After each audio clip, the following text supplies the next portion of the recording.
Hello everybody and welcome back to the damn sofa. That's the damn sofa and that's my damn sassy sidekick, Mr. Roscoe P. Coltrane, and my damn name's Paul. Now today we are going to be continuing our Cringfest on Chad Daybell's book, One Foot in the Damn Grave. Okay, I think it's going to be part 5 at this point. So if you're new to this is just, I guess at this point it's a series, right? I've been reading through it and I just kind of get through as much as I can per video. We have discovered that his chapters seem to go on and on and on. The last video I did was like 45 minutes and it was one chapter. So we're starting at chapter 5 in this video and we're going to see what we can get through. Now if you're new to this channel and you like the video, make sure to subscribe so that you stay on the Sofa Squad algorithm, okay? I also have another channel, it's my podcast channel. I'll go live over there sometimes, and it's a more like informal channel. I read headlines and go over those and review those, that kind of thing. Over here we do deeper dives, stuff like that. So if you like the Sofa Squad, make sure you subscribe to both is the point I'm trying to get to. Now let's go ahead and jump on in. Roscoe, are you good back there? You buckled up? You got your emotional support human? I'm right here for you. Okay, here we go. Now the name of this chapter is Myths versus Facts. And again, I should tell you this is not like a serious reading of this. One of the things that is interesting to me is it does kind of give us a mindset into how, really what I've taken from this is how he views other people, right? This allegedly is some kind of like, you know, autobiography type thing on life as a sexton, a cemetery person. I don't believe much of this is true, and parts that are true seem to be plagiarized. I do think that this shows us how little respect he has not only for the dead but also other people. It's been eye-opening, right? Obviously he's a horrifying writer, in addition to a horrifying person. So that being said, if you're looking for like a really serious like reading of this, you're not going to find it here. I go into voices, I make fun of it along the way, that kind of thing, but we do make commentary along the way and whatnot. So anyways, that's what I'm getting at. Anyways, here we go. So we're on chapter 5. I'm reading off my phone, so I will be looking down at my phone. Myths versus facts. Over the years, many mythical cemetery stories get passed from generation to generation until they become accepted as truth. This happens through urban legends, rumors, and even horror movies.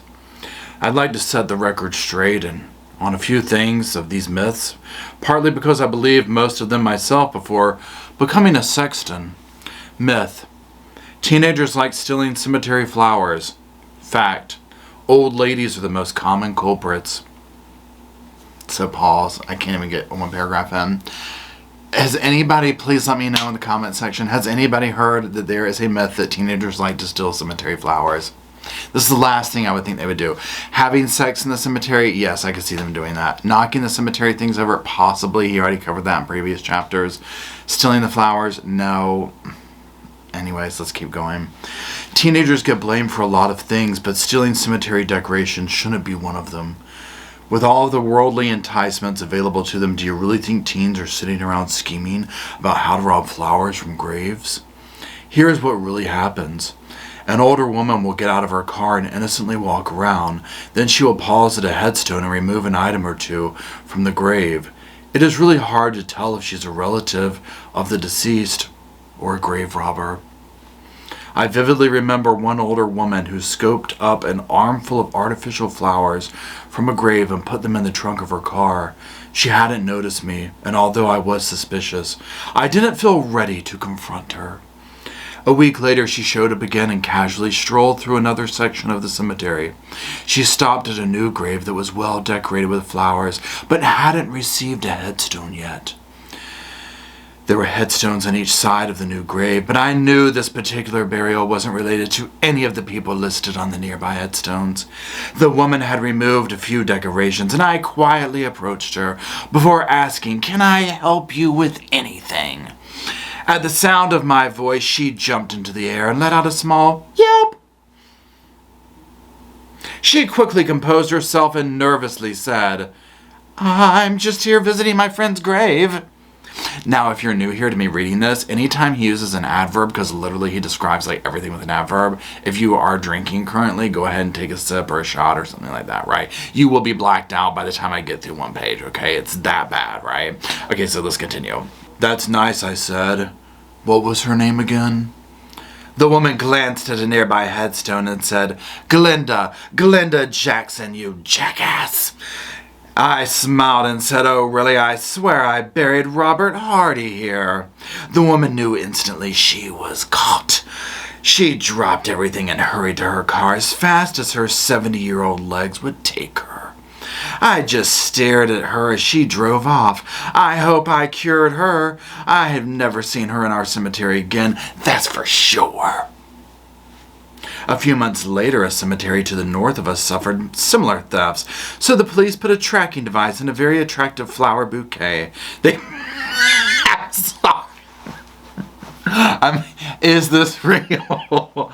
Okay, now, again, this might be real because remember how I'll ask this throughout. I'll be like, y'all, please, is this real? Because, again, I'm just like, if they... And I get where this could be. Like, if you're putting stuff out there and someone's stealing it, I get that would, like, piss me off, right? I get that. But the stories that he comes up with are so out there. Now, someone did provide evidence in the last video of the story about the elephant and the circus thing, and I was like, oh my god. Now, also, the shocker is that he literally plagiarized the entire damn story for his book, right? So, there's that. But it's not really a shocker since he did it. But like this, I'm just like, where does he get this stuff from? Right? And it's like all happens to him, allegedly, right? Anyways, so the police put a tracking device in a very attractive flower bouquet. They placed the bouquet on a fresh grave and waited. The bouquet disappeared from the grave within 2 days, and they tracked it to an older woman's home. A quick search of her garage produced dozens of cemetery decorations that were easily identified by families in the community.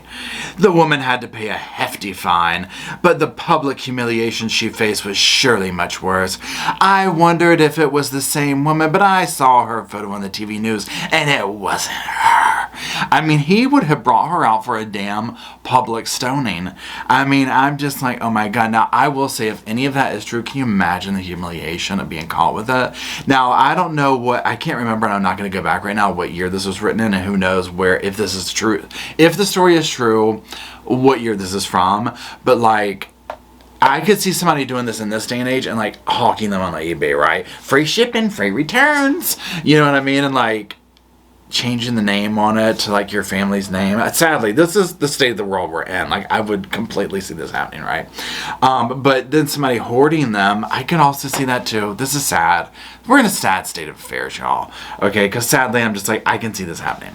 Anyways, here we're going to the next one. Myth. People are laid to rest in silence in the rain. Fact. Rock music is a part of most burials. And then he goes into describing this. Most vault guys really enjoy listening to rock music. If a family stayed to watch us lower the body into the ground, I made the vault guy, hold on, this sentence is very weird the way he has it written. Okay, we're going to repeat it. I got to break it down. Okay, these are some of the pitfalls with the self-publishing situation. You know, nothing wrong, but it is what it is. Okay, if a family stayed to watch us lower the body into the ground, comma, I made the vault guy keep the radio off. Okay, I see. It could have just been me. I get it. Okay, but if it was just the two of us, I didn't mind if he turns on some music. Okay. It resulted in some funny incidents, though. One classic moment was when we put the vault lid on and Queen's hit song, Another One Bites the Dust, started blaring from the radio. Perfect timing. But the most memorable music event occurred when the vault guy's lowering device was broken. The device usually lowers the casket smoothly, but this time the vault guy had to lower it using a wrench, which made the casket rock back and forth. Just as he started lowering the casket, Oingo Boingo's upbeat song Dead Man's Party came on the radio. With the way the casket was rocking back and forth, it really looked like the 90-year-old woman in the casket was shaking her groove thing to the song about dying and then attending a party in the spirit world. I started laughing and said, wow, this song really fits. I think she likes it. Let's see what's next here. Then the vault guy paused a moment to listen to the song as the casket shifted one more time. Then he just roared with laughter. He had to stop lowering the casket to kneel down on the grass and wipe away his tears. I guess you had to be there. I mean, you could say that for most of his books, right? Or most of his jokes in here. Okay, he's going on to the next thing. Myth. People often get buried in the wrong place. Fact. Very rarely. Maybe once every few years. Okay. A sexton knows his cemetery like the back of his hand, and a good one will double-check himself as he begins digging each new grave. Mistakes are extremely rare and almost impossible. But one of the most common phone calls I got as sexton went something like this. Hi, you buried my husband yesterday, and I haven't been able to sleep a wink. I know you buried him in the wrong place. There was usually no rational reason for this concern.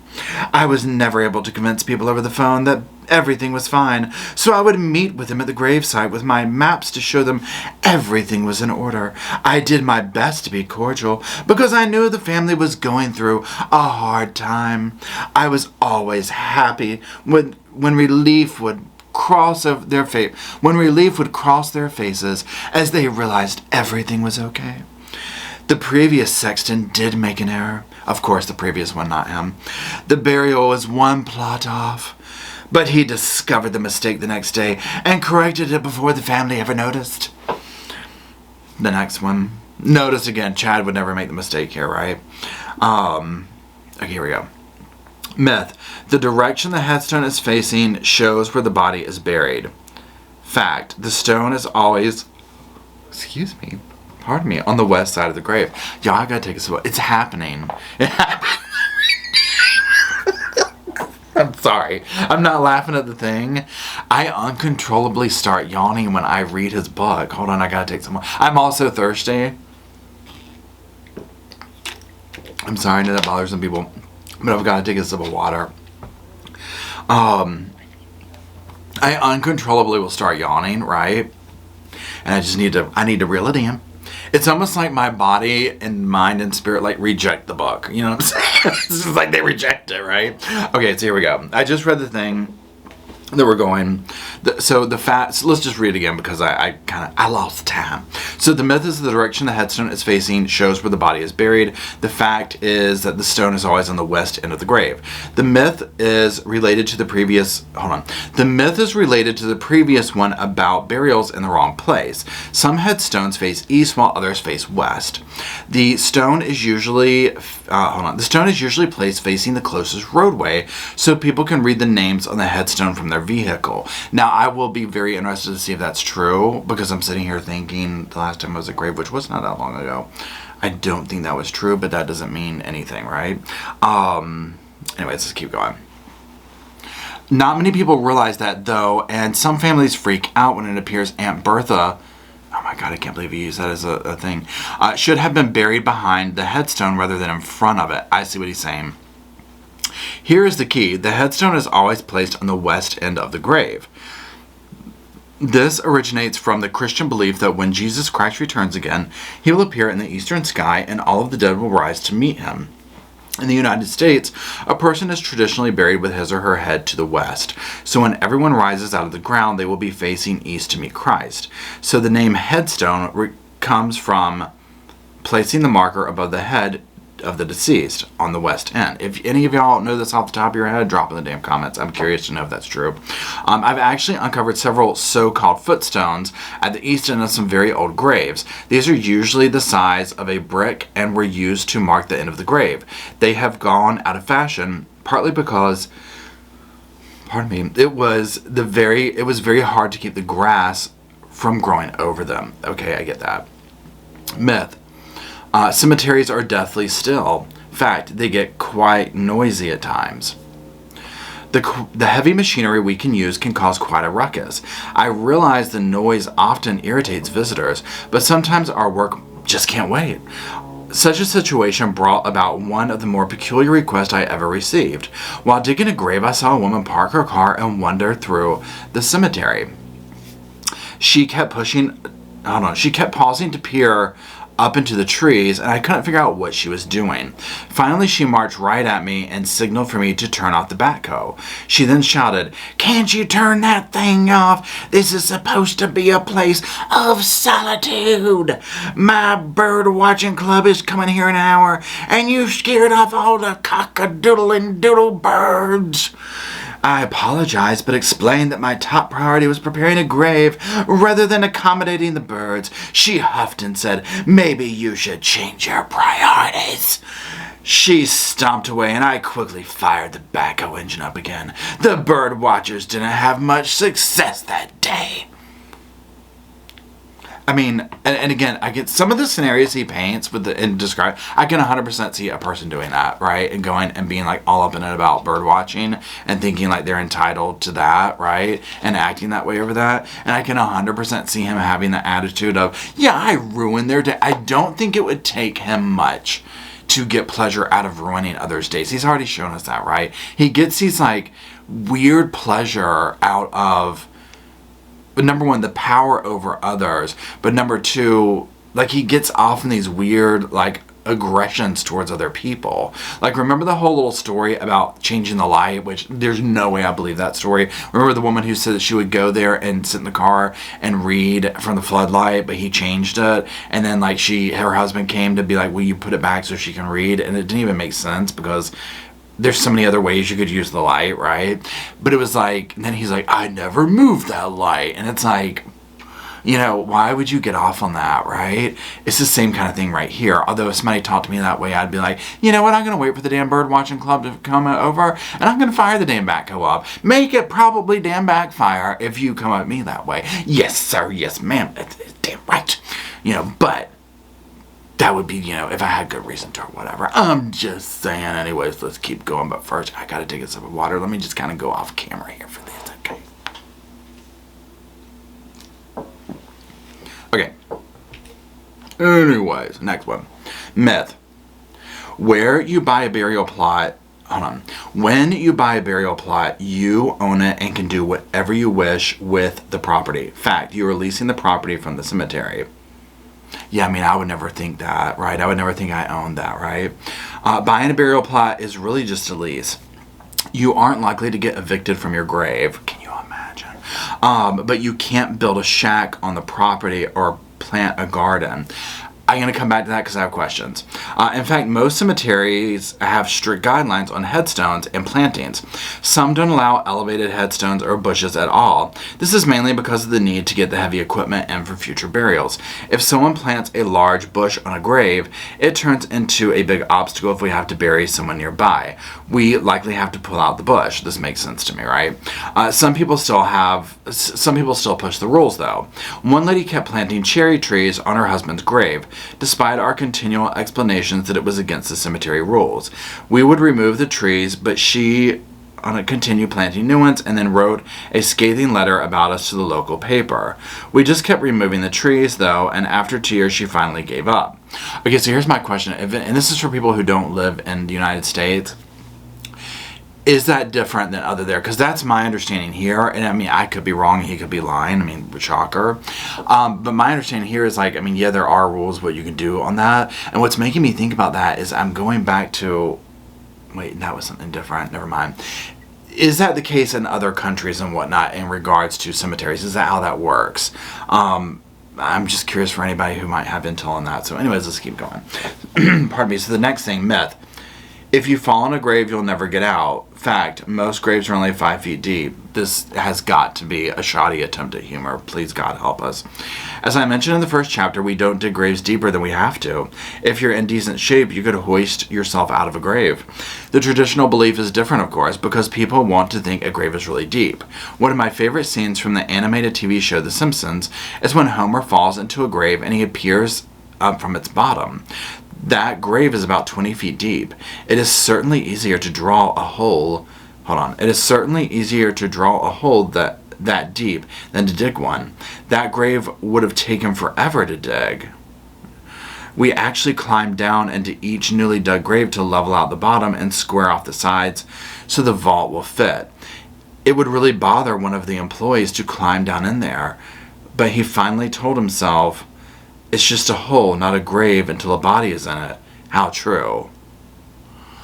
It's so creepy to hear him say that. And he reminds me now that him aligning himself with The Simpsons or that, I'm like, he reminds me of a character from there. It's so weird to hear him talk about that. I'm like, things are like clicking. Okay, so that's, shockingly, y'all, that's that chapter. I can't believe we're now going to get into 2 chapters in one video. I'm excited about this. This is refreshing, right? Okay, so chapter 6, Outfoxing the Grim Reaper. I think we'll all agree the movie Bill and Ted's Bogus Adventure isn't Keanu Reeves' best film, but I did enjoy when Bill and Ted were forced to defeat Death, also known as the Grim Reaper. After being killed, Bill and Ted refused to accept their fate. Instead, they challenged Death to various games such as Battleship and Twister, and they win every time, thus they beat Death. This is very creepy and bizarre hearing him talk about this. I'm curious to see where he's going with this. In real life, I often wonder if Death isn't still playing games in another realm. Oh my god, y'all, did I not just say that? And then here we go. I love this recent story from London, England. You know he wrote the entire story off. Here we go. On the morning of Bob Talley's 100th birthday, he read a congratulatory telegram from Queen Elizabeth and said, "Yes, I made it." Then he promptly died. But his sudden departure didn't dampen the celebration. Family, friends, and the staff at his nursing home in southeast London went ahead with the party as Bob lay dead in his bed, British newspapers reported. It was a bit of a shock when Uncle Bob died on the morning of his birthday, said Barbara Barwell, Talley's niece, but everyone was turning up to the party. It was great. Everyone was dancing with each other and reading his cards with him lying there. He knew he had reached 100, and I think he relaxed and just let go. Buckingham Palace was quoted as saying it was glad Talley had received the telegram.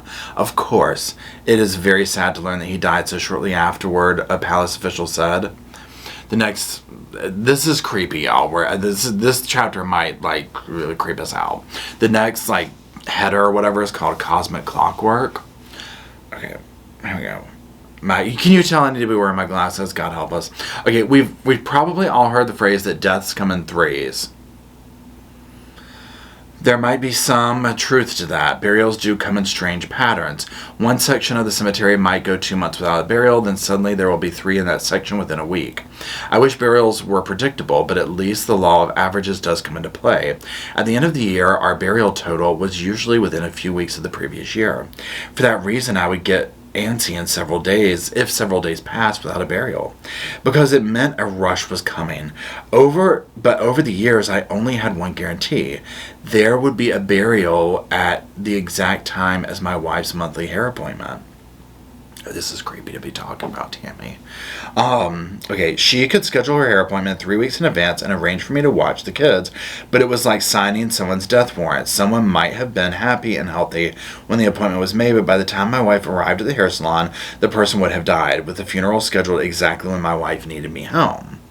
It happened so often that she stopped bothering with me watching the kids during the appointment. They just went to Grandma's house. Teaming up is the next section. I knew I was really in trouble when Mother Nature and the Grim Reaper got together. Some winters, there would be several sunny days in a row without a burial. But if a major storm was headed our way, that was when the Grim Reaper's vacation ended and burial orders started pouring in. Where was he when the weather was nice? Getting a tan? I mean, it's just, my God. Okay, so now this part is underlined in the book, so I find that interesting. Let's see why. One November, the temperature suddenly dropped from the mid-50s to below zero within hours. Is that possible? I don't know. Anyways, maybe that's why I underlined. Anyways, one November, the temperature suddenly dropped from the mid-50s to below zero within hours. There wasn't any snow to insulate the ground, and everything was completely frozen within 2 days. Naturally, we received a burial order for that weekend. I found the burial plot, and the ground was rock hard. I couldn't even make a dent with a shovel. Things were looking desperate. Then I did something I wouldn't recommend at home. I took a 5-gallon can of gasoline and completely soaked the burial plot. Y'all, I cannot with this, okay? And where we go. Then I stepped back and tossed a match on it. 3-foot-high flames instantly erupted. I fried my eyebrows, but I was so cold I didn't care. A car slowly drove by and I waved at the stunned driver. That certainly wasn't typical cemetery maneuver, but it worked. The flames burned away all the grass and warmed up the soil enough that I could finally get a shovel into the ground. If anybody knows, I don't know what you call it, dirt science, or whatever, please help us. I mean, is this even possible? It doesn't even make sense. My first thing is this. Is it possible for the temperatures to drop that drastically? Like, it without being catastrophic? Like, to me, I'm just like, don't they make movies about this, like The Day After Tomorrow and something? You know what I'm saying? Where it's like it does that, but it causes, like, the entire Earth to implode or something. And so then if the ground is that frozen, I mean, does it matter if you light it on fire? Like, isn't the ground beneath that frozen? Again, I am no scientist, okay? He could be telling the truth here, but because it's coming from his mouth. Anyways, let's go on to the next header. God help us here. Putting people in the right place. Man, I can't roll my eyes hard enough at this damn man.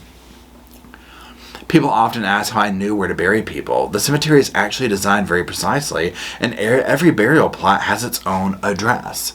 I just had to find that address using maps and small markers in the ground that few people even notice. Once I had found the location, I took a special piece of plywood that is cut in the shape of a grave and placed it on the grass. I would then cut around the board with a shovel, remove the grass, and put it aside to replace it later. Then I would dig the actual grave with the backhoe. When an adjoining burial spot was already filled, I used a thin metal rod called a probe to locate the nearby vault. I would push the probe down into the soil, and with a little practice, I could tell if it was hitting a vault, a rock, or nothing at all. That way we avoided digging up anything we shouldn't. Okay, this is, whatever. Okay, so the next section is called Special Days. Cemetery occupants receive more attention on some holidays than others. Of course, families tend to visit a person's grave on his or her birthday, but it was surprising to see which holidays generated visitors while other holidays went ignored. Now we're going to kind of go through where he lists these holidays out here. So he starts with New Year's Day. I worked on this holiday a few times to dig graves for funerals arriving on January 2nd. It was completely dead out there. I mean, I can see this, right? Pardon me. Martin Luther King Day, not a whole lot of action at the cemetery. Valentine's Day, this one is a biggie. I tried to have the Christmas decorations cleaned off by February 1st because that's when the pink heart balloons started showing up. By Valentine's Day, the cemetery was covered in hearts, which was actually kind of nice. Now, side note, I never thought about this, but when you put stuff on people's graves, I always thought that I never knew that they came by and got that stuff. You know what I'm saying? Like, I thought that you would get it the next time you were there, but I never knew that. Interesting.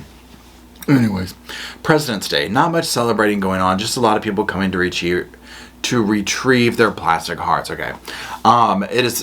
It is a popular day to hold a funeral, though, since a lot of people are off work. St. Patrick's Day. Surprisingly, this one is huge. By the second week of March, there are paper leprechauns and plastic clovers everywhere. Green tinsel is also popular. Easter. This holiday is fairly low-key. Some of the infant graves will have plastic Easter eggs. Oh, that's so sad. Or an Easter basket. Oh, my God. But this day isn't as popular as at the graveyard as you would think. People probably feel the cemetery crew would just eat the candy, eggs, and jelly beans, which very well could happen. I mean, why would you put that in there? I would not even think that. Right? I mean, I'm glad. Let us know, though, right? Okay. Arbor Day. This holiday near the end of April encourages tree conservation. It might not even be on your calendar, but each year a scout troop or civic group would plant a tree or two at the cemetery on this day. That's a nice gesture.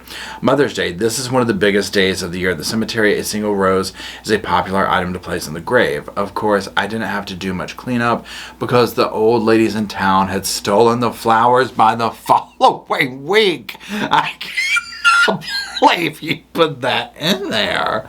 He is just a bitter queen, y'all. I am talking a bitter damn queen. I mean, my God. I mean, you would have thought that was one of my damn one-liners, okay? You would have thought it was one of my one-liners. I'm not joking. It's plain as day right up in there, y'all. It's right up in there. Okay, let's keep going. Memorial Day. I mean, this guy, I swear to God, y'all, this guy is crazy. Okay, Memorial Day. The granddaddy of them all, this one is a sexton's Thanksgiving. Christmas and New Year's Christmas and New Year's Eve all rolled into one. It's like inviting the whole town over for a party and letting them inspect every nook and cranny of your house. We spent several weeks in preparation. I usually get pretty stressed. Hold on, please hold. My God, let me gather myself up. For some reason, I don't know if it's me or the sentence. No, I usually got pretty stressed out about it, but then it was over for another 12 months. We started removing the flowers and decorations a week later, and it took us 3 full days to clear the headstones.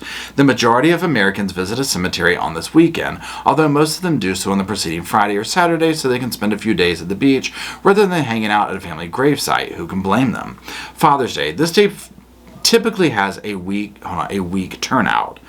I know people truly love their fathers, but they don't feel like coming out to the cemetery again less than a month after Memorial Day. Besides, many people prefer to go boating instead. I'm sure that's what Dad would have wanted them to do. This is probably very true, right? Independence Day. This is an abundance of pre-holiday. There is an abundance of pre-holiday activity, with plenty of U.S. flags and colorful patriotic decorations placed on the graves. But on the 4th of July, the visitors are so sparse you could sprint naked through the cemetery and no one would notice you. I don't encourage that. Again, he hasn't made a sexual or nudity type reference in a while. I'll give him that. But we're kind of right back there, right? The imagery of any kind of nudity and sex in the cemetery. He seems to like this, right? Okay. So, August. No holidays, just the dog days of summer. If you want to see some unmotivated, lethargic teenage workers, go to the cemetery. August was always a long month for me. Honestly, I can't imagine digging a grave. I don't care if it was with a damn backhoe or what in the middle of August. Can you imagine? Labor Day. This one slips by unnoticed because the nation's marketing geniuses still haven't found a way to commercialize it. Until they do, cemeteries will remain quite bare in September. Columbus Day. Nope, not a big one either. I keep waiting for replicas of the Nina Pinta and Santa Maria to appear on graves, but they never showed up. I personally enjoyed this holiday for several reasons. The hot summer was over, my teenage workers were done for the year and wouldn't return until March, and Memorial Day was more than 7 months away. Life was good. Halloween. Okay, this one is always a major holiday in terms of decorations. The cemetery is filled with orange and black items. Many people put actual pumpkins next to the headstones. Imagine that. Most of these items are placed there several days before the holiday, though. The day itself is very quiet at the cemetery, and the police patrol it heavily that night to scare away the vandals. I had to dig a few graves on Halloween. I'm pretty thick-skinned, but even I felt a bit strange working on that day. I'm not alone. One family had scheduled a burial that coincided with Halloween, but when they realized what day it was, they waited until November 1st. The city held an employee costume day the city held an employee costume party on Halloween, and each year I dressed up as a ghost. After the party, I always had the urge to drive the backhoe around the cemetery while still in my ghost costume and wave to people on the nearby highway. My fellow city workers thought it would be hilarious, but the park superintendent said it would be in poor taste and could cause a traffic accident. Veterans Day. I thought this would be a big day, especially after the attention deceased veterans receive on Memorial Day, but this is a very quiet day. It is usually a cold, blustery day, which certainly has an effect. Our cemetery has a veterans memorial, and many veterans do stop by on this day, but other visitors are few and far between. I think it's another case of people thinking one visit a year is enough. Besides, there isn't a universal Veterans Day decoration on the market, although small American flags do appear next to some veterans' headstones. Thanksgiving. If turkeys were looking for a place to blend in before the holiday, the cemetery would be the spot to hide. There are turkey decorations everywhere. People also like to bring branches of autumn leaves and place them on the graves. but the day itself is quiet. It was one of the few days I could be assured there wouldn't be a funeral. The only other days I could count on never having a burial was Memorial Day, Christmas Day, and New Year's Day. Any other holiday is open for burials, depending on how odd the family is. Christmas Day. This one ranks right behind Memorial Day in terms of decorations. There are also a surprising number of visitors on this day, even if it is snowing. Wreaths are the main decoration of choice, although many full-size Christmas trees show up on gravesites. Fake wrapped presents are also popular, but those tend to turn into soggy cardboard pulp by Christmas Day and aren't recommended. You know he walks around and stomps on them. Better to the damn core. New Year's Eve. It isn't an official holiday, but it's a very popular day for funeral. If someone dies between December 25th and 29th, you can be assured the funeral will be on December 31st. Families seem to want to get their relative in the ground, then drink and dance their way into a new year. You know, out with the old, in with the new. Sounds fitting. For him, it does. Oh, okay. That's how we're doing for this one, y'all. That's it. We are 60% into the book. We're nearing finish. We are getting there. God help us. I'm not even looking at the next thing to see how far I can't. This one again, I'll just say this, my thoughts on this right here. We're gonna do a live chat when this is over with to talk about the whole damn book, but just some quick thoughts on it. Yeah, this guy's absolutely nuts. I mean, I say this and everything. Again, you're seeing this bitterness come through, this power over people, you know, this the poor taste and comedic stuff that he does. You know, and again, I don't know which of these stories are true, which ones he just plagiarized and pretend that happened to him, the whole 9 yards. But it's also creepy to go read. He puts so much fake concern into being a sexton in the grave and this higher authority on this, but then look at what he did, right? I mean, you scratch beneath the surface and it's like this monster just comes out. And all these horrifying things that he did, but allegedly convincing himself and others that, oh, it's all in the name of this and that and the other. I mean, just absolutely makes me sick to my damn stomach, right? It's so pathetic, right? So the name of the next shot, we're going to be going over cemetery blunders. God help us, right? God help us. So anyways, if you're still here, thank you for watching. Now I've made a playlist of this, so if you're just watching this on this one, you can start from the beginning if you want to. If you dare. So anyways, that's it. Again, thank you to everybody who makes the channel possible. Would not be here without you. I really appreciate it. Thank you for being here. Thank you for making the Sofa Squad what it is today. I really appreciate it. And until we gather around the damn sofa or the damn computer over there, whoosh, I'll see you folks soon.